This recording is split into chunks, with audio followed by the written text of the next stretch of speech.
Bihari.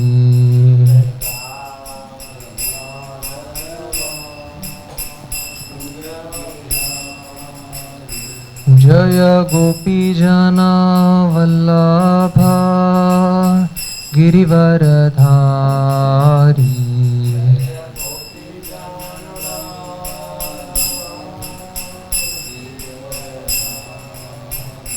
Jaya Yashodanandana Braja Jana Ranjana.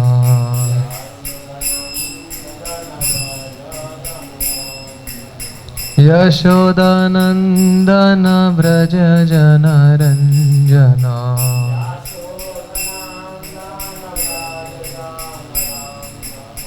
Yamuna Tira Vanachari.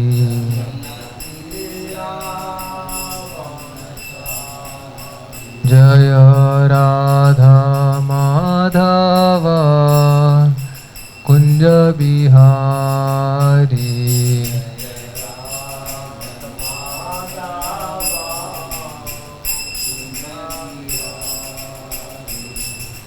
Hare Krishna, Krishna Krishna Hare Hare, Hare Ram, Ram Ram, Hare Hare.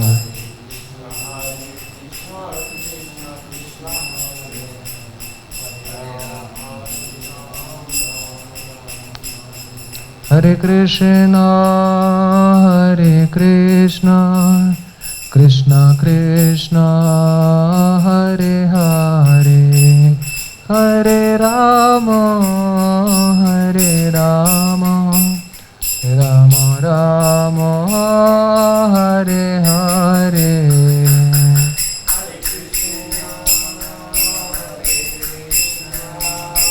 Krishna Krishna, Hare Hare, Hare Rama, Rama.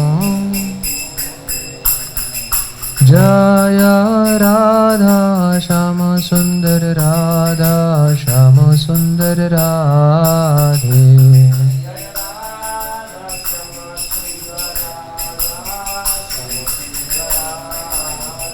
Jaya Krishna Balaram, Jaya Krishna Balaram, Jaya Krishna Balaram, Jaya Krishna Balaram.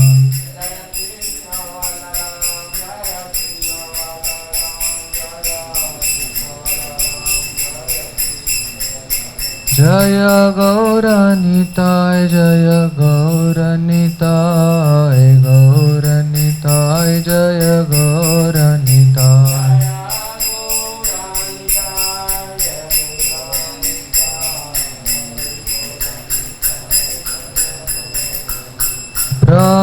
Prabhupada, Prabhupada, Prabhupada, Jaya Jaya Prabhupada.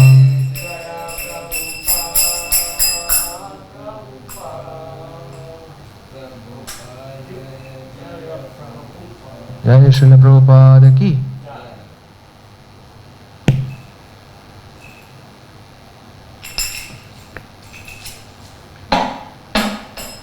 So we're still working with the first 43 slokas of the first chapter. The introduction by Srila Prabhupada, you can read this.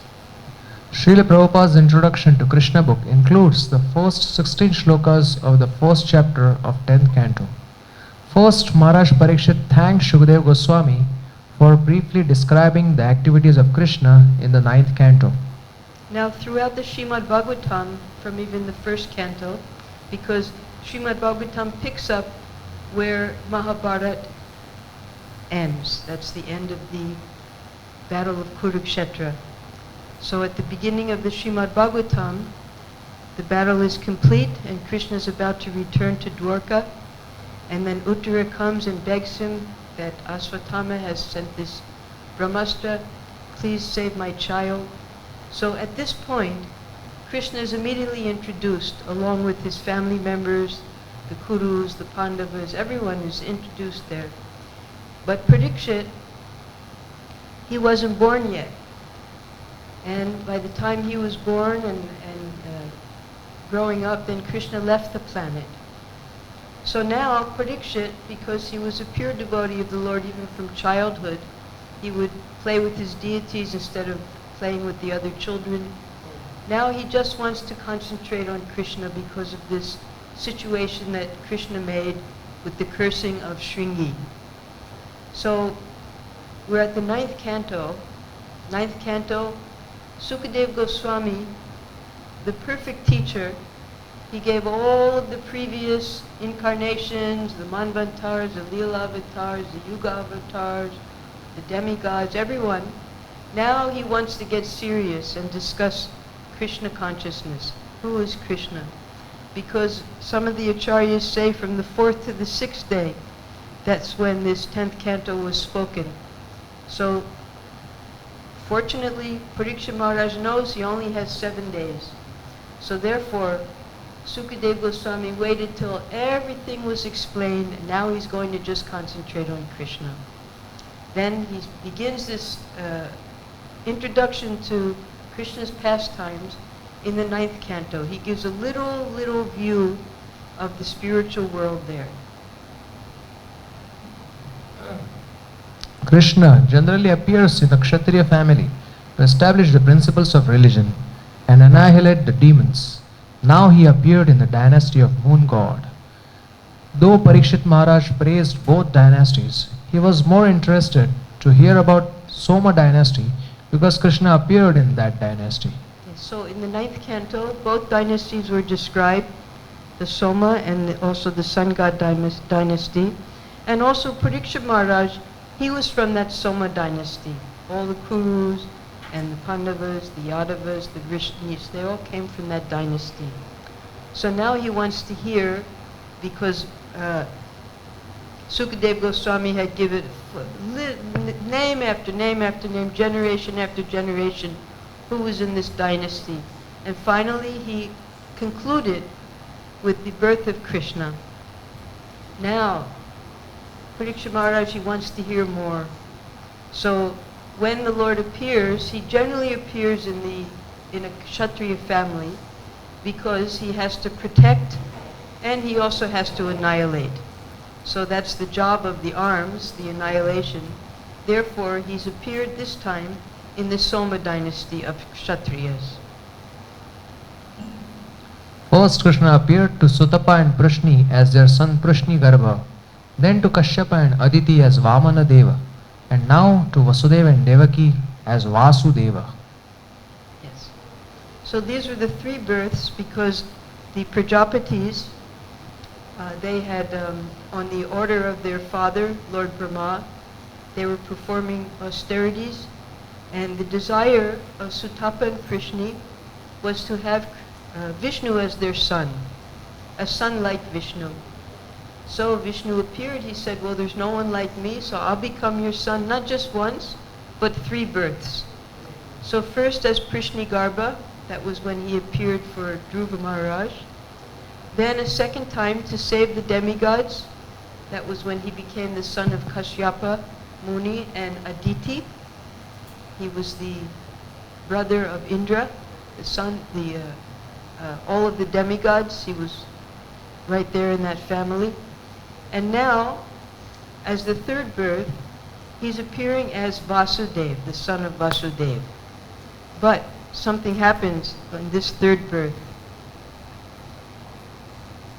He fulfilled their desire, but immediately afterwards he had his own desires to fulfill in Vraja. Yes, because now where did he appear? He appeared in a prison house. Vasudeva and Devaki had been locked up by Kamsa in chains. Their 6 sons had just been killed, and it was believed that the 7th son, Shankarshan, was a miscarriage, although we know that he was replaced into the womb by Yogamaya of the other wife, Rohini. So now the 8th son has appeared, and that's Vishnu, Krishna, Narayan. Let's get this spider.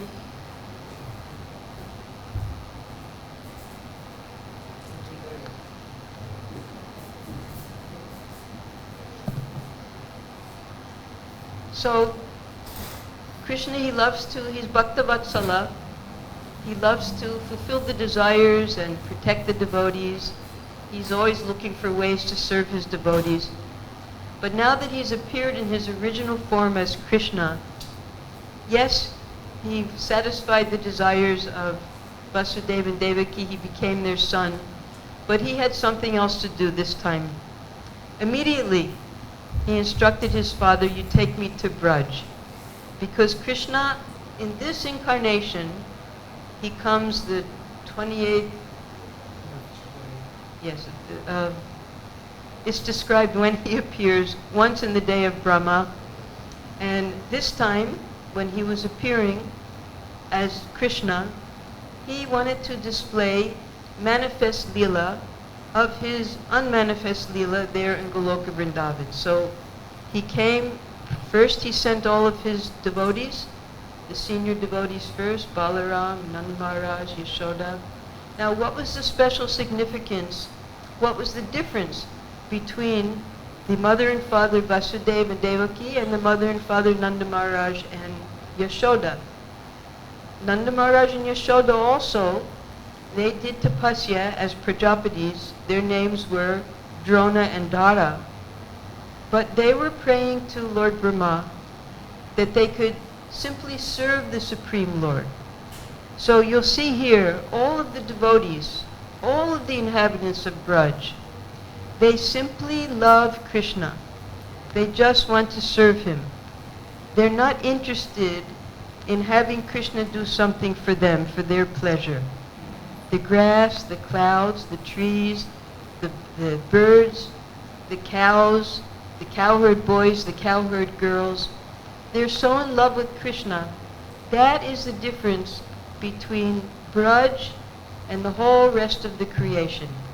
Even these cowherd boys, they're so in love with Krishna, and because they're friends of Krishna, they treat Krishna equally, and they play with him just like he's one of them. The calves also, they were great munis in their previous lifetime. The trees, they were sages who want to observe the pastimes of Krishna and Balaram in Braj. So all of these inhabitants of Vrindavan, they have 100% pure love for Krishna in the different rasas. And that was what Krishna wanted to enjoy. That was why immediately he left his mother and father in Mathura and had Vasudeva bring him to his eternal abode of Vrindavan. The 10th canto describes the spiritual world as Vrindavan, Golok Vrindavan or Vrajadham. Maharaj Parikshit asked why Krishna immediately left Vasudeva's home and went to Vraja. This hint of the spiritual world that Shukadeva gave in the 9th canto will now be fully described in the 10th canto. Yes. So here we have the spiritual world with Radha and Krishna and the gopis, and it's described there in the Brahma Samhita that the spiritual world is the shape of a lotus, and in the center of that lotus are Radha Krishna seated, and all the petals are where the gopis have their different gardens. So when Lord Brahma appeared from the navel of Garbhodakshai Vishnu, this is all from the Brahma Samhita, and he went into meditation after hearing the sound vibration tapa. Lord Krishna became satisfied with his meditation, and he blew his flute. And by that flute playing, this entered into the ear of Brahma, and from that came the Gayatri mantra, which we chant. So all of this knowledge that Brahma receives is given through transmission from the Supreme Lord. Whenever he has to communicate with Vishnu, with Krishna, it's done through the heart, just as in the beginning of the Srimad Bhagavatam, Tene Brahma Hrida Adikavaye. So the Supreme Lord communicates with Brahma through the heart. And then Brahma, he explains that to his son Narada Muni. Narada Muni passes down this information to Vyasadeva, and this Vedic knowledge then Vyasadeva, for the benefit of the Manda Sumanda, the very slow living entities of Kali Yuga, he divided up this knowledge into 4 Vedas, and then the supplementary Vedas, the Vedangas, then the Smritis, and finally the Mahabharat. And of all of these different portions of the Vedas, the Srimad Bhagavatam is considered to be the cream, because in Bhagavatam we're able to receive these beautiful pastimes of the Supreme Lord. So Maharaj Parikshit, he couldn't understand why Krishna left the home of Vasudeva and went immediately to Braj. And that's because Krishna wanted to enjoy with all of his devotees there in Braj. So now Sukadeva Goswami, he's very happy with these questions, and he'll begin his answers. In the second shloka of the 10th canto, Maharaj Parikshit inquired about the activities of Krishna and Balaram. Balaram is Krishna's first expansion. From Krishna comes Balaram. From Balaram comes the Chaturvyuha of Vasudeva, Sankarshana, Pradyumna and Aniruddha. Narayana expands from them, and from the second Chaturvyuha expansion of Sankarshan comes Mahavishnu. Therefore, when Krishna appeared with Balaram, all the Vishnu Tattvas appeared along with him. Because from Krishna comes Balaram, and from Balaram come all the Vishnu expansions. So they're all contained within the 2 of them. Now, in the Vaikuntha planets, all the inhabitants know that Vishnu is the Supreme Lord and they worship him. They up to Dasyaras in Vaikuntha. But the special significance of Brajadam is the Sakya, Vatsalya, and Madhurya rasas. So here, Anantashesh, he has assumed the form of Balaram in this incarnation with Krishna.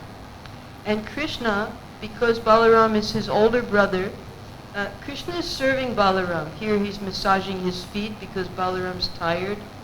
Later Krishna will lie down and the cowherd boys will massage his feet. So this is the special beauty of Braj. Krishna serves his devotees because he loves them so much. So Maharaj Parikshit, he was trying to understand not only the significance of Krishna, but also who is Balaram? What are all these mysteries of Balaram? That first he was considered the son of Devaki, later he was considered the son of Rohini. He couldn't understand, and only Sukadeva Goswami would be able to explain all these mysteries to him. Lord Brahma was born from Garbhodakshay Vishnu. Whenever there are discrepancies in the universe, he approaches Kshirodakshay Vishnu, who lives on Shvetadvipa. Yes. So we saw in the previous frame that Lord Brahma is born from the navel stem of Garbhodakshay Vishnu. And then Vishnu expands as Kshirodakshay Vishnu, and he lives in the ocean of milk in a beautiful island called Svetadvip with Lakshmi Devi. So when Brahma needs to speak to Vishnu, in this case, Bhumi Devi came in a very distressed condition because the demoniac rulers were causing her so much discomfort. So she prayed for assistance from Brahmaji, and Brahma went to Vishnu. Vishnu, through the heart, informed Brahma that he already knew the situation, he was already planning to come, and all the demigods along with Lord Brahma should accompany him in the pastimes by taking birth in the Yadu dynasty, the different wives of the demigods themselves, and that way they could all take part in Krishna's pastimes. So here we have Lord Brahma approaching Vishnu to find out how he can solve the problem of Bhumi Devi. Maharaj Parikshit wanted to hear everything about Krishna's activities from the beginning to the end of his life. He confirmed that hearing about Krishna is the right medicine for Bhavaroga, repeated birth and death. Yes, so this is the 4th shloka that we spoke about a few days ago. This Bhavaroga, everyone has Bhavaroga. They know it or they don't know it. But this Bhavaroga, which is the cycle of birth and death, the only vaccination for this particular disease is remembering the Supreme Lord, Narayana Smriti, at the time of death. So here we have a typical situation. Someone is on their deathbed. The family members are surrounding them. They can't do anything for him. Meanwhile, his soul is being ripped out of his body by the Yamadutas because, unfortunately, he didn't have that vaccination. He didn't remember Krishna at the time of death. Now this Bhavarog, because all of us, if we don't have the immunity of remembering Krishna, all of us will suffer from this. It's 100% contamination, this epidemic of Bhavarog. So if we want freedom from the Bhavarog, that's this disease of birth and death, we must train ourselves now to always remember Krishna, so that at the time of death, when the life airs are completely out of order, we can remember Krishna and then not suffer another material birth. Maharaj Parikshit was a pure devotee of the Lord. Therefore, he wanted to know everything about Sri Krishna so that he would remember him at the time of death. This is the benefit of hearing Srimad Bhagavatam. Because none of us know when we're going to die. Maharaj Parikshit, fortunately, he knew he had only 7 days. So he was able to prepare. Even when he first sat down at the bank of the Ganges, he didn't know what the ultimate duty is at the time of death. But fortunately, Sukadeva Goswami came and explained that to him. Now another great king, Maharaj Katvanga, after he had assisted the demigods for so many thousands of years, he simply wanted the benediction from them that when am I going to die? And they calculated and they said, you have 1 moment left. So immediately he gave up everything and simply sat down and meditated on the Supreme Lord. So we never know when who knows when they're going to die. Astrologically, even Srila Prabhupada's astrological charts, every single chart was different. No one can say for sure. And Prabhupada said about astrology that astrology cannot save you at the time of death. We never really know when death will come. And that's why we always have to be prepared 24 hours a day, engaged in Krishna consciousness, so that when at the time of death, we can be remembering Krishna somehow or other. But we must avoid hearing from a person not situated in Vaishnava behavior. A Vaishnava is Nivritta Trishna. That is, he has no material purpose. For his only purpose is to preach Krishna consciousness. People may make a show of hearing Srimad Bhagavatam at a Bhagavata Saptaha, but this is a creation of the karmis, who cannot derive any benefit from such a performance. Yes. Now, Sukadeva Goswami explained that 3 different people benefit from the recitation of Srimad Bhagavatam. First of all, if the speaker is pure, then the hearer can also get purified. And between the speaker and the hearer, if there's an audience, the audience can also get that same benefit. But if the speaker has material desires, that means if he's not Nivritta Trishna, and those are the first 2 words of Srila Prabhupada's Krishna book in his preface, Nivritta Trishna, if he has no material purpose other than to help the hearer and the audience become lovers of Krishna, then we can get the real benefit of hearing Srimad Bhagavatam. So this is the warning that's being given here in the 4th sloka of the 1st chapter, that if we're going to hear Srimad Bhagavatam, it must be from someone who's purified, who has no material purpose other than to purify the hearers and the audience when they speak Srimad Bhagavatam. So nowadays, especially during Shravan, different times of the year, there are these Bhagavad Saptas going on.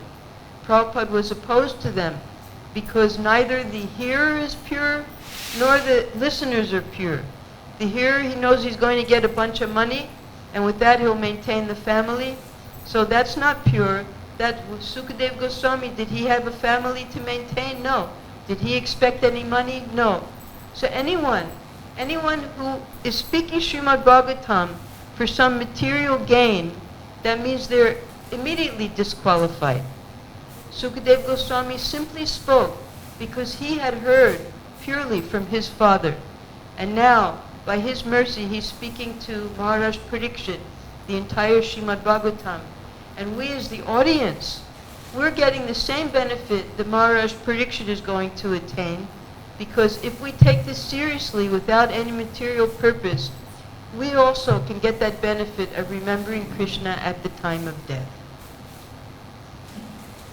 Unless the speaker and the hearer are free from material desires, they cannot be interested in topics of Krishna consciousness. Yes, Krishna consciousness is not an easy thing. You can't buy it. Only by the mercy of Krishna himself, he sends the Guru, and then by the mercy of the Guru, we can attain Krishna. Guru Krishna Kripai Pai Bhakti Lata Bij. Now this Bhakti Lata Bij that's planted by the Guru, that only, how do we water that? Just like any plant, you have to water. So we water by chanting Hare Krishna. Now if we hear regularly, like any plant, any seed, you have to water this regularly. So daily we have to hear this Srimad Bhagavatam, not jump just to the 10th canto. We're not speaking 10th canto here because we want to enter into the esoteric pastimes of Krishna. We're listening now to Prabhupada's Krishna book because he's given us in the most perfect, just like medicine, he knows exactly what the prescription is that we need so that we can become Krishna conscious. So because Prabhupada had no material desires, and hopefully we also can become free from material desires by regularly hearing Srimad Bhagavatam, Krishna book, then we can get that real benefit of love of Krishna. In his previous life, Narada Muni was able to associate with pure devotees by hearing from them. By hearing from them, he became purified. This is a little 5-year-old child. His mother didn't even know who the child's father was. She was a maidservant in an ashram. And during Chaturmas, these Bhaktivedantas, they came to stay in this ashram for 4 months. So the little boy, he used to serve the Bhaktivedantas. He would listen to them as they were speaking, as they were having kirtan. And only once, by their permission, he took the remnants of their prasadam. By the hearing and by the serving and by taking the remnants of their prasadam, the young boy became purified. He wanted to leave his mother at 5 years old and go with the Bhaktivedantas. And they said, no, you have to stay. Soon after his mother died from a snake bite while she went to milk a cow. And the boy was completely alone in his life. He spent the whole rest of his life wandering and remembering the pastimes of the Lord. And finally, in his next life, in his next birth, he was able to preach the message of Krishna consciousness all over the universe. This is the effect of hearing from a pure devotee of the Lord. Whether we're qualified, what is our qualification? We have no qualification. But if we come in contact with the pure devotee and hear submissively, just like the little boy who previously was just a son of a Sudra, we can become, this lifetime, next lifetime, our love for Krishna can become pure, and then we also, like Narada Muni, he's in our sampradaya, we can help others become Krishna conscious. We're not interested in just becoming perfect ourselves. Whatever we've learned, we want to give to others. Narada Muni, even at the risk of being cursed by Daksha, he's continued to preach to the sons of Daksha. Daksha cursed him then that he can't stay in any place. So Narada Muni saw that as a benediction. And Srila Prabhupada, he said that that curse has now come onto him because he was traveling all over the world, making these young boys into devotees. The parents of his disciples cursed him that he can't stay in one place. So he said, he explained that he has houses all over the world in every temple, but he can't stay anywhere because of this curse that was just like Narada Muni. The parents, they cursed Prabhupada. So he's always traveling and preaching Krishna consciousness. Now for a devotee, that's a kind of a benediction. Prabhupada explained that sannyasis, they should never stay more than 3 days in one place. And that's because there's so many people that need to be exposed to this Krishna consciousness. So because we're in the line of Narada Muni, we don't keep this knowledge to ourselves. We're always trying to help other people with this bhava road to come out of the darkness of ignorance and give them Krishna consciousness also. We have the good fortune of hearing Srimad Bhagavatam from the lips of a pure devotee, Srila Prabhupada. Therefore, we should take full advantage of this opportunity and become absorbed in the pastimes of Sri Krishna. Yes. Whenever Prabhupada spoke, we have thousands and thousands of lectures, letters, articles, so many things that Srila Prabhupada left for us. If we just take advantage of those things, then by hearing, by reading, by remembering, we also can become purified to the point where we can help others become Krishna conscious, just as Prabhupada spent his whole life trying to do. Maharaj Parikshit was the last remaining descendant of Kurus and the Pandavas. Still he was put in this awkward situation by Krishna so that people in Kali Yuga will benefit by hearing this Srimad Bhagavatam. So in this picture we have two discourses of Bhagavatam going on. One is the original, when Sukadeva Goswami is speaking to Parikshit Maharaj. Of course, Sukadeva Goswami had heard the Srimad Bhagavatam from his father, Srila Vyasadeva. Now, side by side, what we're hearing in the Srimad Bhagavatam that we're reading is the conversation between Sonak Rishi and Sutta Goswami. Sutta Goswami, his name was Ugrashrava. He was the son of Roma-Harshana. Now, Roma-Harshana had been elected to speak Srimad Bhagavatam because both he and his son Ugrashrava were present when Sukadeva Goswami spoke Bhagavatam to Maharaj Parikshit. But unfortunately, when Balaram was touring the tirthas, he noticed that Roma-Harshana did not recognize him as a Supreme Personality of Godhead. Therefore, Balaram felt that he was unfit to speak the Srimad Bhagavatam, and with a blade of grass, he removed his head. So that was the end of Roma-Harshana Sutta. Now, the sages, because Balaram is the Supreme Lord, they offered all respects, but they had a problem then because they were doing a 1,000-year yajna of hearing Srimad Bhagavatam. So now who was going to speak? So Balaram elected then Sutta Goswami to speak and answer the questions of Sonak Rishi and the sages. So simultaneously, the Srimad Bhagavatam is going on, and just as Sutta Goswami heard it from Sukadeva Goswami, now he's repeating it to Sonak Rishi, and Vyasadeva is writing all of this down for our benefit. He described what's the material world, and ultimately now, in this 10th canto, he's going to give us a window to the spiritual world so we can have a view of Krishna's eternal pastimes in Goloka Vrindavan. I have some, because it's not chronological, because I can understand this because it's Saunaka Rishi listen from Sutta Goswami.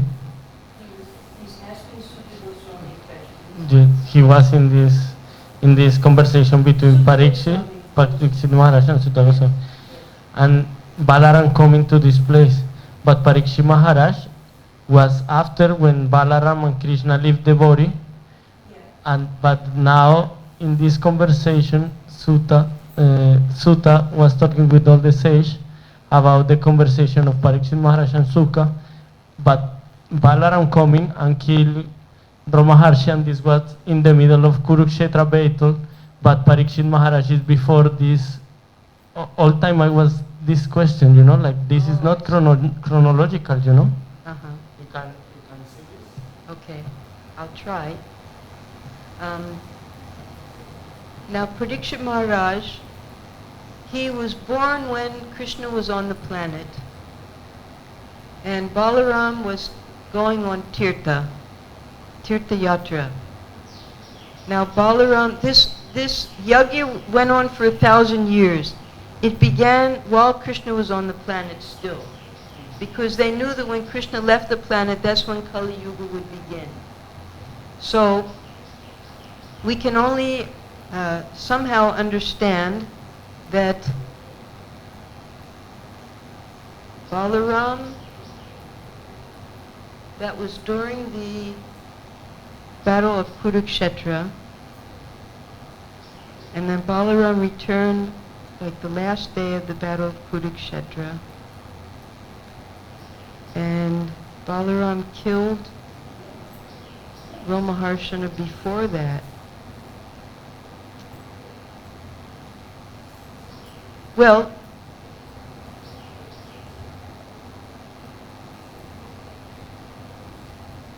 I don't know the chronology, but I will search for it tomorrow and try to answer the question for you tomorrow. Okay? Because also in Bhagavatam is many stuff like in chronological, this, for example, this majestic. It's not in this way of saying that something is working. Is wrong. It's not in this way, but I wanna try to understand what's happening in this moment. Okay. I'll research it and I'll let you know tomorrow. Okay? Thank you. Hare Krishna.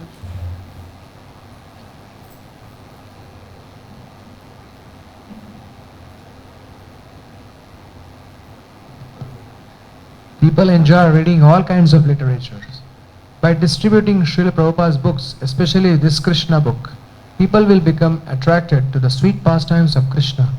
Simply by remembering Krishna and associating with his devotees, their life will become perfect. That's the importance of our hearing, and then we develop a taste. We experience a change in our life by reading Krishna book, by hearing Srimad Bhagavatam. And then we can distribute Prabhupada's books and help other people become purified. Because so long as someone knows how to read, they have a propensity to read anything they have. You can see here, everyone's reading the newspaper because they want some news, right?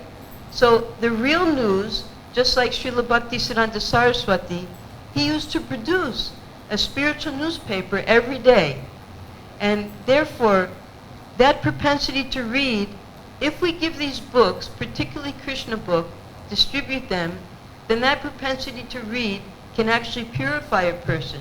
Otherwise, if they're reading newspapers, if they're reading novels, fictions, poetry, they'll make no spiritual advancement. So our duty is, once we read Krishna book, once we understand the philosophy, we should give other people these books so they also can perfect their lives. Sri Krishna brings his devotee Arjuna to the point of surrender in the Bhagavad-Gita. Yes. Now, Parikshit Maharaj, very early, from slokas 5 to 7, he's remembering his lineage. How his grandfather Arjuna, at the battlefield of Kurukshetra, he was so desolate and depressed because he didn't want to kill his family members. Even his own son was going to be killed. That's the father of Parikshit Maharaj. So he didn't want to fight. But Krishna spoke the Bhagavad-Gita in a very short time and convinced Arjuna to simply surrender to him. And whatever he did, Sarva Dharmam Parityaja Mamekam Saranam Braja Aham Tam Sarva Papebhyo Moksha Yishyami Masuchaha. That if you simply follow the instructions of Krishna, then even if there's sinful reactions, Krishna will liberate you from those reactions. So finally, Arjuna understood and surrendered to Krishna, and after he surrendered to Krishna, then he went on and did exactly as Krishna wanted him to do. In the Srimad Bhagavatam, we hear of many devotees who were saved by surrendering to Krishna. Yes, so you'll see, particularly in this 10th canto, because the 10th canto describes so many pure devotees of the Lord. The pastimes in Braj. No one fell, even when Krishna was lifting Govardhan hill. They understood that Krishna was just a 7-year-old boy, and they were holding up their sticks to help Krishna. But everyone knew that when that big flood came by Indra, they all rushed to Krishna for protection. They knew that he was the only one who could protect them, because already they had seen his supernatural, his supra-humane activities. So they, out of love, they simply surrendered to Krishna and took shelter of him. So that's the mentality of the pure devotees. In any condition of life, especially when there's some distress in their life, they simply take shelter of Krishna. And this 10th canto specifically gives so many examples of how the pure devotees are taking shelter of Krishna. And in that way, no sinful reaction can touch them, and Krishna gives them full protection. This is the ideal result of Krishna consciousness. Ante Narayana Smriti. If at the time of death one can remember Krishna, one's life is successful. Yes. So this is why we're studying Krishna book. So that at the time of death, Ante Narayana Smriti. In the end of our life, we'll be able to remember Krishna. We have the example in the 6th canto of Ajamil. He was an innocent young Brahmin boy who simply by seeing contaminated activities, his heart became impure, and he spent major portion of his life engaged in sinful activities. But at the time of death, although he wasn't even thinking of Krishna, he yelled out for his little son Narayan.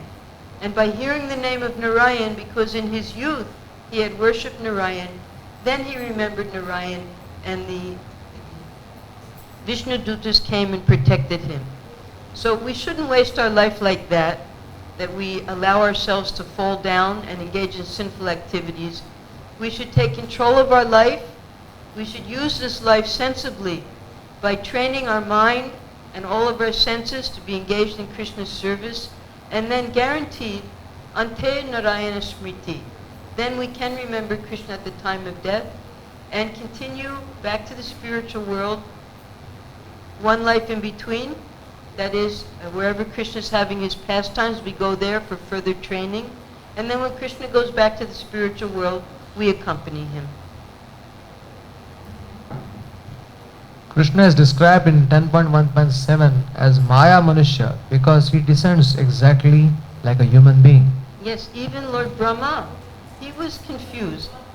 When Krishna had killed the Aghasura demon, and all the boys came out of Agha's mouth, they were all singing and so happy that Krishna had saved them.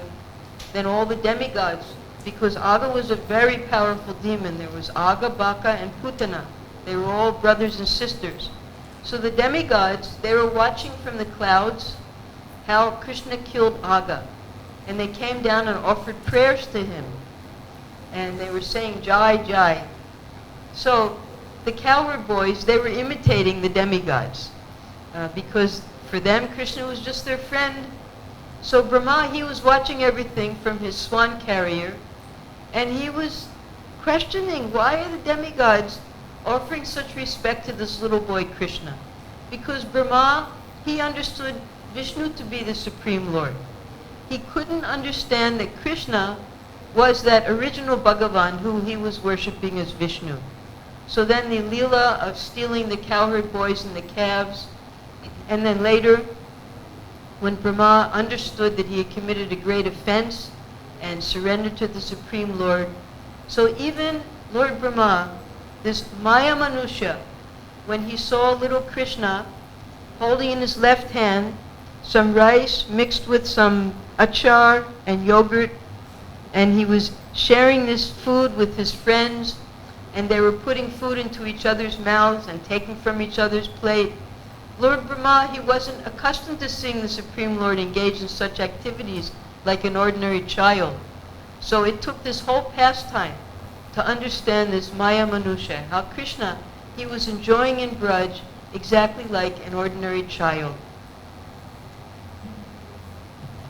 Parikshit wanted to understand the mystery of Balaram. Yes. So Balaram, he was known as Rohini Sutta. He was known as Devaki Sutta. How is it? How can that be? Some things are inexplicable.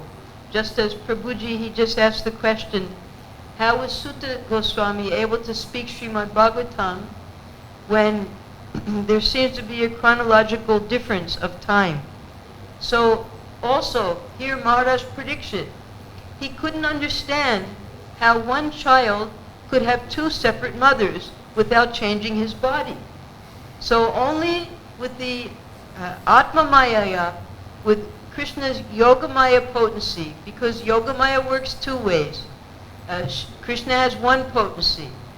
And if we don't understand who Krishna is, then we come under the influence of Mahamaya, his external potency. And if we understand that Krishna is the Supreme Lord and we love him, then we come under the other type of illusory energy called Yoga Maya. So that Yoga Maya also covers our understanding of the Supreme Lord, because then we engage in pastimes with him according to different rasas. So in both circumstances, this Maya, she deludes either the materialistic living entity or the pure devotee to think that Krishna is an ordinary child. So Maharaj Parikshit, he couldn't understand Balaram, who was an expansion of Krishna, how he could first be the son of Devaki and then be the son of Rohini. So Sukadeva Goswami, he'll explain that mystery later.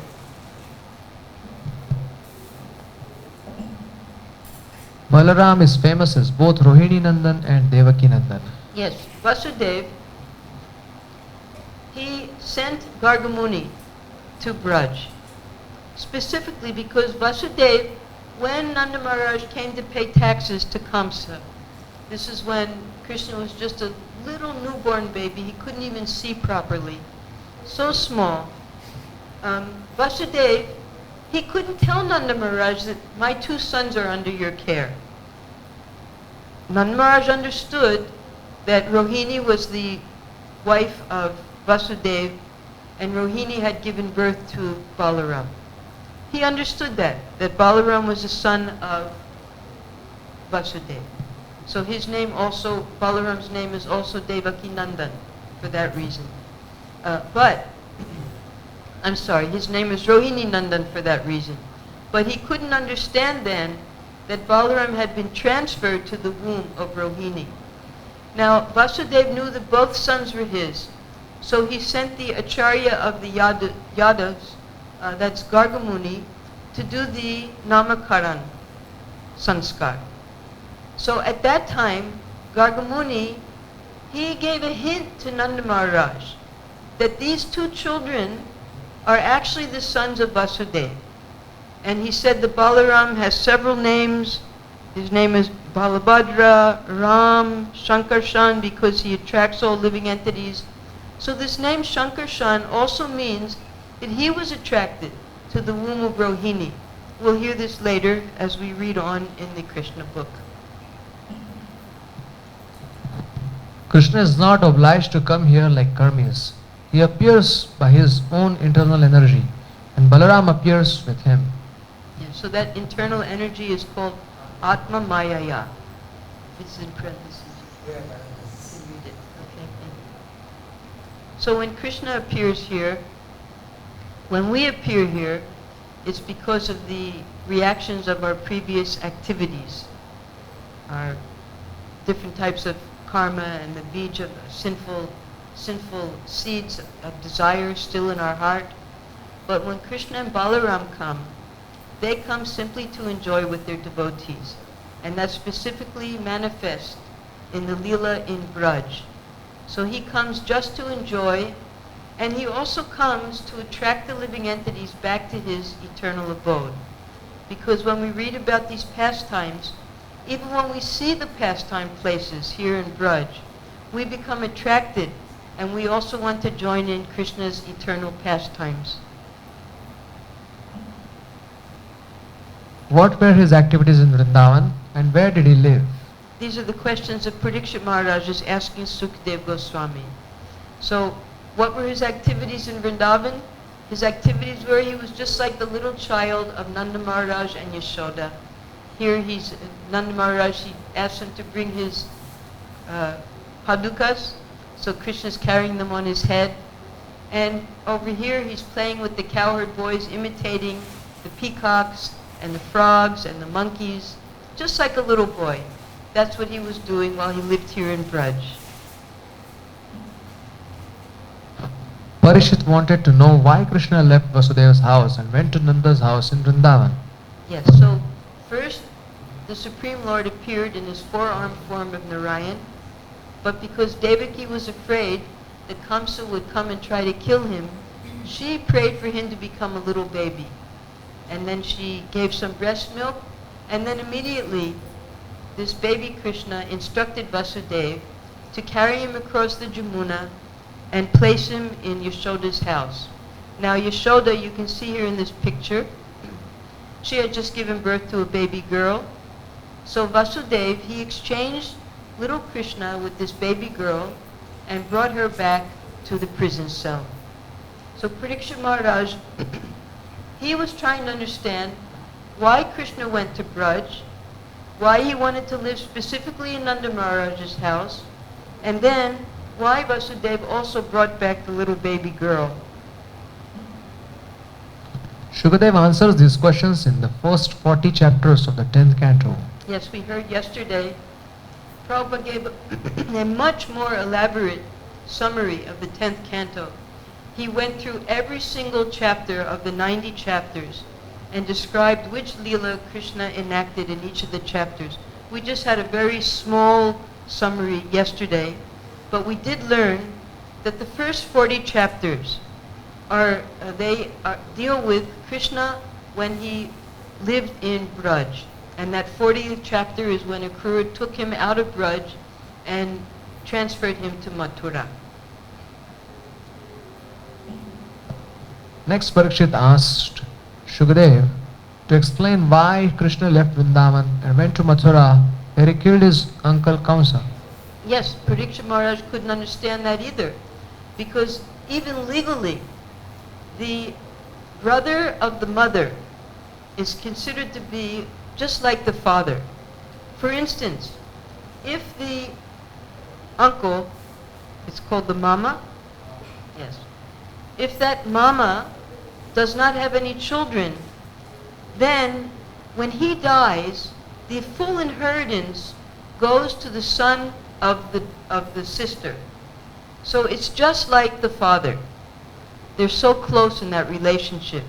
So Parikshit Maharaj, he considered this to be a contemptible act of Krishna. How could he kill his own mama? So he couldn't understand that. Now Sukadeva Goswami will explain all this.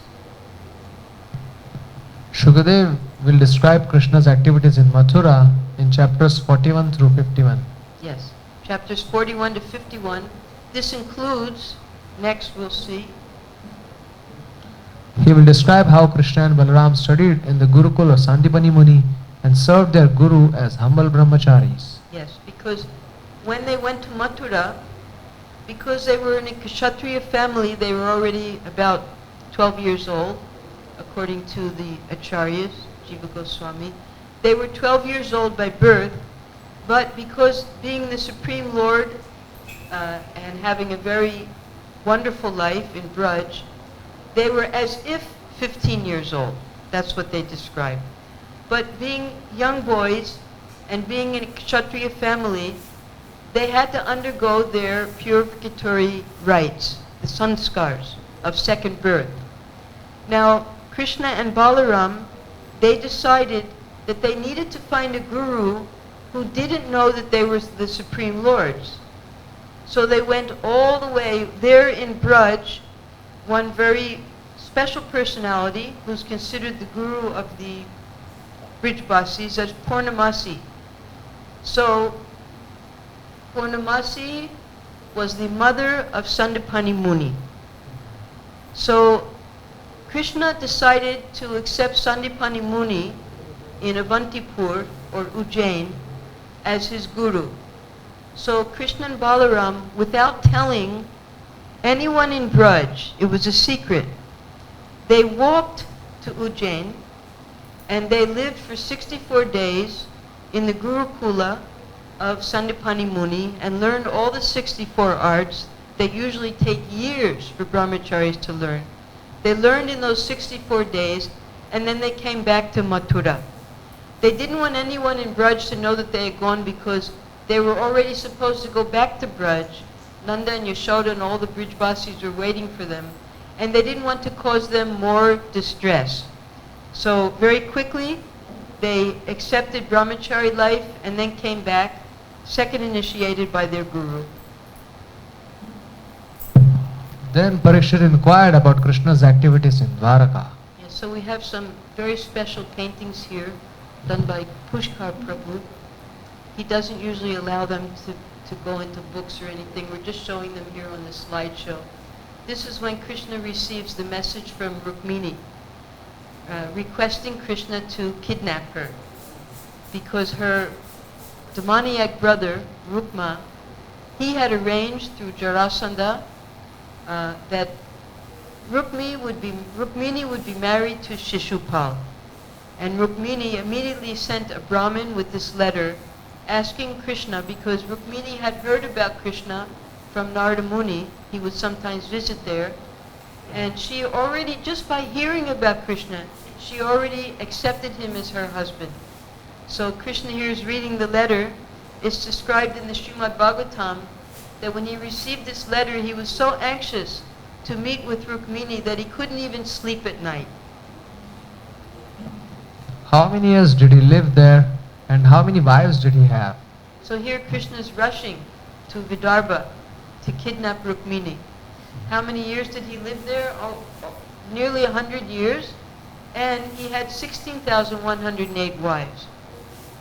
Now sometimes it's questioned, in the Srimad Bhagavatam we go into great detail about the first 8 wives that Krishna married, the 8 principal wives.